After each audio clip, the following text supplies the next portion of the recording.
आज आपण छोट्याशा काठाच्या तुकड्यापासून झटपट तयार होणारी ही मागील गळ्याची डिझाईन पाहतोय, तर त्यासाठी व्हिडिओ स्किप न करता संपूर्ण पहा। इथे आपण 36 छातीनुसार मागील भाग अस्तरवर कटिंग करून घेतला आहे। मागील गळ्याच्या डीप नेक नुसार शोल्डर घेतलेत आपण 5.5 इंच, त्यानंतर गळा रुंदी घेतोय आपण 2 इंच। जर तुम्ही इथे नॉट लावणार असाल तर गळा रुंदी तुम्ही 2.5 इंचापर्यंत वाढवू शकता। आपल्या मागील गळ्याची खोली आहे 8.5 इंच आणि त्यामध्ये अर्धा इंच शिवण्यात, असं इथे आपण 9 इंचाला मार्क करून घेतोय। त्यानंतर खालच्या साईडने गळ्याची रुंदी घेतोय आपण 2.5 इंच।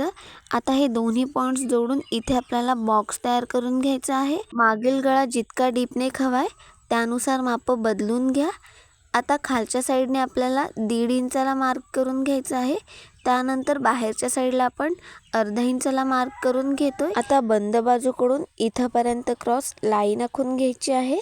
इथे आपण पंचकोनी गळ्याचा शेप तयार करतोय।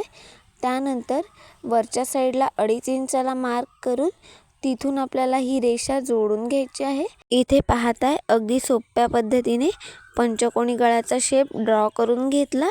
आता आहे असं आपण कटिंग करून घेतोय। आज आपण कॅनव्हसचा वापर न करता अगदी सोप्या पद्धतीने मागील गळा पलटवून घेणार आहोत। पहा इथे आपण आहे असा कटिंग करून घेतला। इथे मी एवढ्याच मापाचं मेन फॅब्रिक बंद बाजूकडून कटिंग करून घेतलं आहे। कटिंग करते वेळेस आपल्याला अर्धा इंच एक्स्ट्रा सोडायचा आहे, म्हणजेच आपल्याला शिवण्यात कमी येणार नाही। आता आपल्याला मेन फॅब्रिकचा पार्ट अशा पद्धतीने ओपन करून घ्यायचा आहे। ह्याची बाहेरील बाजू ही वरच्या साईडला आहे, त्यावर अस्तरचा पार्ट आपल्याला ओपन करून ठेवायचा आहे। पहा अस्तरचा पार्ट आपण मेन फॅब्रिकच्या वरच्या साईडवर ठेवला। आता इथे आपण टाचण्या लावून घेतोय, म्हणजे शिवते वेळेस आपलं कापड हे हलणार नाही। आता 1.5 इंच इतपत शिलाई मार्जिन घेत इथं आपल्याला शिलाई करून घ्यायची आहे। शोल्डरच्या इथून आपल्याला शिलाई करायला सुरुवात करायची आहे। इथे तुम्ही नॉट वापरत असाल तर 3.25 इंचावर तुम्हाला नॉट लावून घ्यायची आहे। इथे आपला पंचकोनी गळ्याचा शेप आहे। शेप परफेक्ट येण्यासाठी गळ्यावर शिलाई करत असताना सुई आतल्या साईडला ठेवून मग फुटर उचलून कापडाची दिशा बदलून घ्या। त्यानंतर आपल्याला सरळ शिलाई करून घ्यायची आहे। पुन्हा आपली गळ्याची दिशा बदलत असताना सुई आतल्या साईडला ठेवून मग फुटर उचलून कापडाची दिशा बदलून घ्या। अशा पद्धतीने शिलाई केलीत तरच आपल्या गळ्याचा शेप हा आहे असा परफेक्ट येईल। जर तुम्ही डायरेक्ट सरळ शिलाई करत असाल तर आपल्या कापडामध्ये चुण्या येतात, त्याचसोबत आपल्या गळ्याचा शेपसुद्धा बिघडतो। पहा आपण इथे गळ्याला शिलाई करून घेतली। आता खालच्या साईडला कमरेच्या भागावर एकदा इतपत शिलाई मार्जिन घेत इथे आपण सरळ शिलाई करून घेतोय। मध्यात इथं मी टाचणी लावून घेतली होती, जेणेकरून आपल्या गळ्याचा शेप हा परफेक्ट येईल।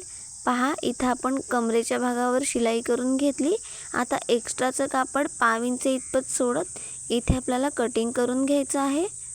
आता गळ्याच्या इथलं कापड सुद्धा 1.5 इंच इतपत शिलाई मार्जिन सोडत इथे आपण कटिंग करून घेतोय। आता जिथं आपण पंचकोनी गळ्याचा शेप दिलाय तिथं आपल्याला अशा पद्धतीने कट्स देऊन घ्यायचे आहेत। ही गोष्ट करायला विसरायचं नाही। पहा शिलाईपर्यंत इथे आपण कट्स देऊन घेतले। आता आपला गळा आणि कमरेमधलं जे अंतर आहे त्यामधून आपल्याला अशा पद्धतीने मागील भाग पलटवून घ्यायचा आहे। इथे आपण अगदी सोप्या पद्धतीने आणि कमी वेळात मागील भाग पलटवून घेतला। पहा अशा पद्धतीने गळे पलटवल्याने आपल्या गळ्याला आणि कमरेला पट्टी लावण्याची गरज लागत नाही। आता मागील भागावर आपण दाबटीप देऊन घेतोय। अशा पद्धतीने गळे पलटवल्यानंतर नेहमी दाबटीप देऊन घ्यायची, म्हणजेच आपल्या गळ्याचा शेप हा आहे असा परफेक्ट येतो आणि तो फिटिंगला सुद्धा छान बसतो। पहा जिथे आपला गळ्याचा शेप आहे तिथे सुई आतल्या साईडला ठेवून मग कापडाची दिशा बदलून गळ्यावर शिलाई करून घ्या। पुन्हा आपल्याला कमरेच्या भागावर सुद्धा दाबटीप देऊन घ्यायची आहे। कमरेच्या भागावर दाबटीप देत असताना कापडावर कुठे चुणे येणार नाही याची काळजी घ्या। इथे आपण गळा आणि कमरेच्या भागावर दाबटीप देऊन घेतली। त्यानंतर 5 इंच इतपत शिलाई मार्जिन घेत अस्तरच्या भागाला मेन फॅब्रिक इथे आपण जोडून घेतोय। अस्तर जोडत असताना कापडावर कुठे चुणे येणार नाही याची काळजी घ्या। तुम्हाला जर डायरेक्ट शिलाई करायला जमत नसेल तर इथं टाचण्यांचा वापर करा। त्याचसोबत शिलाई करत असताना हाताच्या तळव्याचा वापर करायचा, म्हणजेच आपल्या कापडावर कुठे चुण्या येत नाही। पहा, इथे आपण 5 इंच शिलाई घेत अस्तर जोडून घेतलं। आता जितका आपला अस्तरचा भाग आहे त्यानुसार मेन फॅब्रिक कटिंग करून घ्या।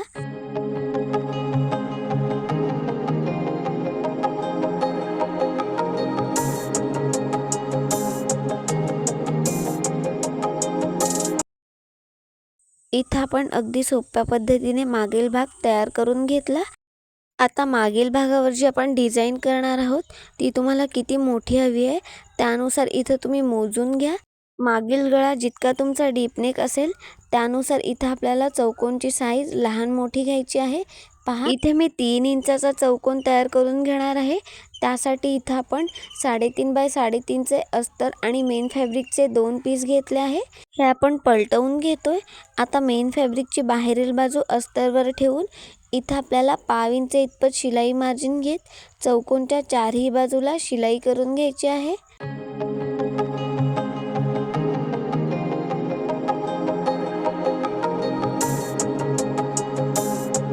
इथे पाहताय आपण कापडाच्या चारही बाजूला 5 इंच इतपत शिलाई मार्जिन घेत शिलाई करून घेतली।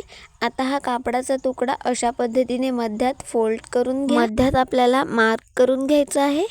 आता कैचीच्या सहाय्याने जिथं आपण मार्क केलंय तिथं आपल्याला छोटासा सरळ कट देऊन घ्यायचा आहे। हा कट आपल्याला अस्तरच्या भागावर द्यायचा आहे।